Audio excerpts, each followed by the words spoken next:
Wow, adakah ini benar guys? Di mana dikatakan Amerika Syarikat begitu marah besar kepada Indonesia sebab dikatakan Indonesia pro ataupun masuk kepada geng Rusia.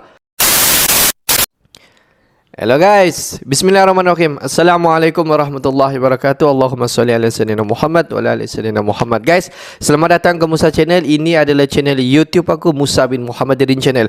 Kepada subscriber yang sedang menonton video ini ataupun yang baru sahaja masuk ke channel ini ataupun yang sudah subscribe channel ini sejak dulu lagi, aku sentiasa mendoakan kalian semua agar dipermudahkan segala urusan, dibukakan pintu-pintu rezeki, dihindarkan, dijauhkan daripada segala malapetaka dan juga dihindarkan daripada segala fitnah-fitnah akhir zaman guys. Amin amin ya rabbal alamin. Guys, seperti biasa, hari ini kita akan buat sedikit lagi video reaction di channel Update Pertahanan. Dan kalau kita zoom sedikit kepada judul video yang kita akan react hari ini, di mana dikatakan Amerika Syarikat begitu marah besar kepada Indonesia guys, di mana dikatakan Indonesia masuk kepada geng Rusia. Adakah ini benar? Jom kita semak dulu video ini. Seperti biasa di ujung nanti baru kita akan bagi sedikit kita punya respon mengenai video ni guys. Apa-apa pun jom kita semak dulu video ni.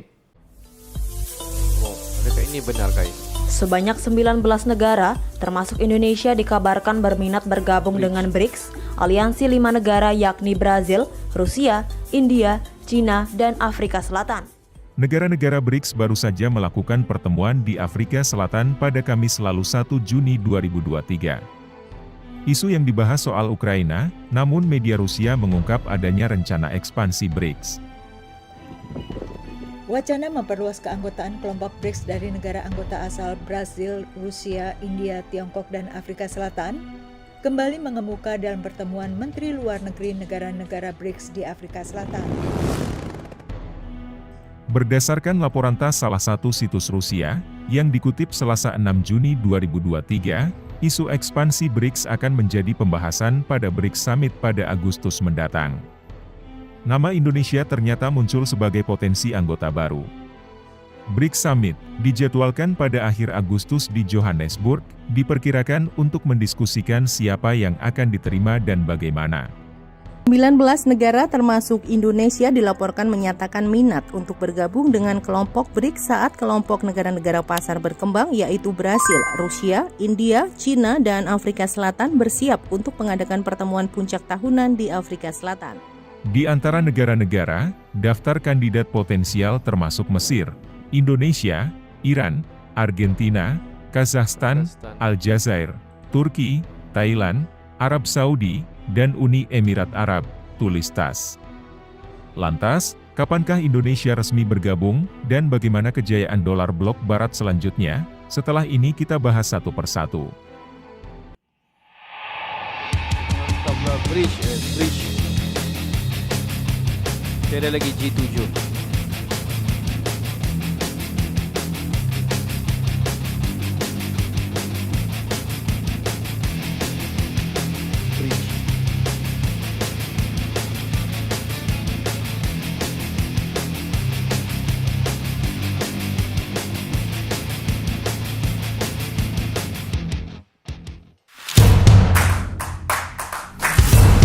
Welcome to channel Update Pertahanan. Blok negara-negara tersebut akan bertemu di Cape Town pada tanggal 2 hingga 3 Juni untuk membahas perluasan anggota. Apa yang akan dibahas adalah perluasan BRICS dan cara-cara bagaimana ini akan terjadi. Ketika Liputan6.com meminta respons terkait laporan tersebut, Direktur Jenderal Informasi dan Diplomasi Publik Kemlu Republik Indonesia Teguh Faizasyah mengatakan, "Saya tidak ada informasi." Negara-negara yang kaya sumber daya alam seperti Kerajaan Arab Saudi dan Uni Emirat Arab menjadi sorotan BRICS. Kehadiran negara itu dinilai bisa melemahkan dolar dan menggenjot ekonomi nasional. Arab Saudi juga dilaporkan sedang berbincang untuk menjadi anggota News Development Bank milik BRICS. Wakil Menlu Rusia, Sergei Ryabkov, mengungkap bahwa negara yang ingin masuk BRICS tidak boleh memberikan sanksi atau mendukung sanksi anti-Rusia. Namun, ada kekhawatiran dari Afrika Selatan. Kehadiran negara-negara baru dianggap bisa memudarkan pengaruh Afsel. Menurut Irina Filatova dari Higher School University, HSI University, di Moskow, Ekspansi BRICS yang lebih jauh lagi bisa mengurangi pengaruh ekonomi Afrika Selatan di BRICS. Saat ini, Republik Rakyat Cina RRC merupakan negara paling kaya raya di BRICS. Is going to be to not like it because the U.S. bureaucracy doesn't like anything that it doesn't immediately control. Tapi asalkan BRICS benar-benar mewakili negara berkembang, bukan hanya negara pendirinya Tiongkok dengan perekonomian terbesar dalam BRICS, maka dampak keberadaan BRICS justru dianggap positif. Rusia sedang menghadapi sanksi-sanksi Barat, sementara India sedang ada konflik perbatasan dengan Cina. Sebelumnya dilaporkan, Indonesia berharap BRICS memperjuangkan hak-hak pembangunan dan keadilan ekonomi negara-negara berkembang. Pertumbuhan ekonomi dunia tahun ini turun 1% menjadi 2,6%. Pencapaian SDGs semakin tertunda cukup signifikan. Kita harus bertindak sekarang agar tidak terjadi dekade pembangunan yang hilang. Harapan tersebut disampaikan Menteri Luar Negeri Retno Marsudi saat menyampaikan pernyataan secara virtual pada pertemuan para Menteri Luar Negeri BRICS dengan negara-negara mitra di Cape Town, Afrika Selatan, Jumat 2 Juni 2023. Retno menyatakan saat ini dunia semakin terbelah ke dalam blok-blok yang saling berlawanan sehingga tatanan dunia berbasis aturan telah kehilangan makna karena setiap negara mengejar kepentingannya masing-masing. Jika tren ini terus berlanjut, negara berkembang yang akan paling dirugikan. Kita semua memiliki tanggung jawab untuk memperbaiki tatanan global yang tidak sehat ini. Dan BRICS berpotensi menjadi kekuatan yang positif untuk itu, kata Retno dalam siaran pers di Jakarta, dikutip dari Antara 3 Juni 2023. Because if the BRICS initiative truly does give a voice to countries like Indonesia, say, and is not just a new conduit for Chinese influence, I think people might actually think that is not obviously a bad. Dia menambahkan BRICS harus memperjuangkan hak pembangunan setiap negara, terutama negara berkembang yang hingga saat ini masih banyak mengalami ketidakadilan ekonomi. Menurut Retno, negara-negara Global South berhak menjadi bagian dari rantai pasok global dan bebas dari diskriminasi perdagangan serta perangkap utang. Isu tersebut juga telah diangkat oleh Presiden Jokowi dalam pertemuan KTT G7 Outreach di Hiroshima, Jepang, Mei lalu. Satu hal yang menambah kekhawatiran soal BRICS adalah semangat didolarisasi sebagian anggota, tapi kekhawatiran ini pun dianggap terlalu dibesarkan. Saya harap BRICS dapat ikut mendukung upaya ini dan tidak menjadi bagian dari ketidakadilan ekonomi, kata Retno. Retno juga mengajak BRICS memperkuat multilateralisme yang inklusif. Tata kelola global, lanjut dia, harus direformasi dengan mempertimbangkan suara dan kepentingan negara-negara berkembang.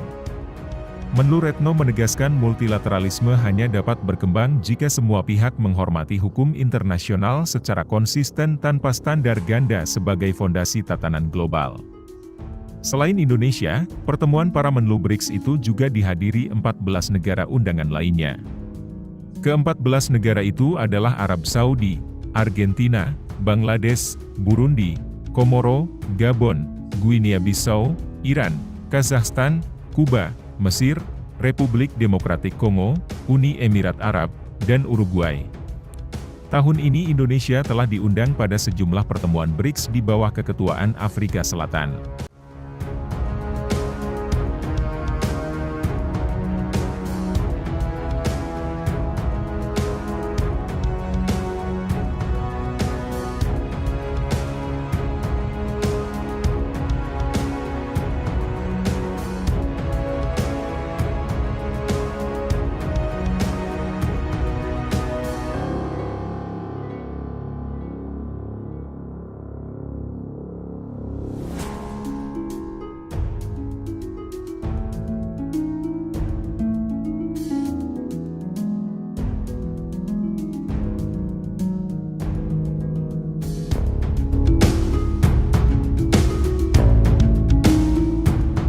Pada baru-baru ini di mana persidangan ataupun kalau kita tengok dilakukan secara hybrid, secara fizikal, di mana perbincangan mengenai kumpulan anggota BRICS, di mana anggota BRICS seperti apa yang kita tahu adalah seperti China, India, Rusia, Brazil dan juga South Africa. Pada tahun ini, pada tahun 2023 dikatakan di Afrika menjadi tuan rumah kepada penganjuran persidangan dan yang terlibat pun ada beberapa negara yang memang ahli utama kumpulan bridge.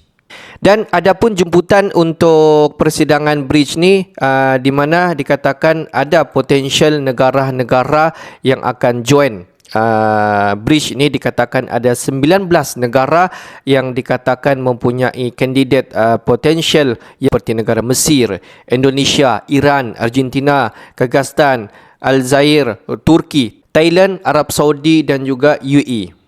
Kalau kalian perasan semua negara yang join bridge pada kali ini memang negara-negara yang high class, guys. Kalau kita tengok yang memang negara-negara yang mempunyai sistem satu ekonomi yang memang sangat-sangat kuat pada ketika ini. Kalau kita tengok seperti Rusia dan juga China dan juga India merupakan pemegang ekonomi dunia pada ketika ini. Dan dikatakan Arab Saudi juga, guys. Juga UAE merupakan yang akan join kemudian kumpulan bridge.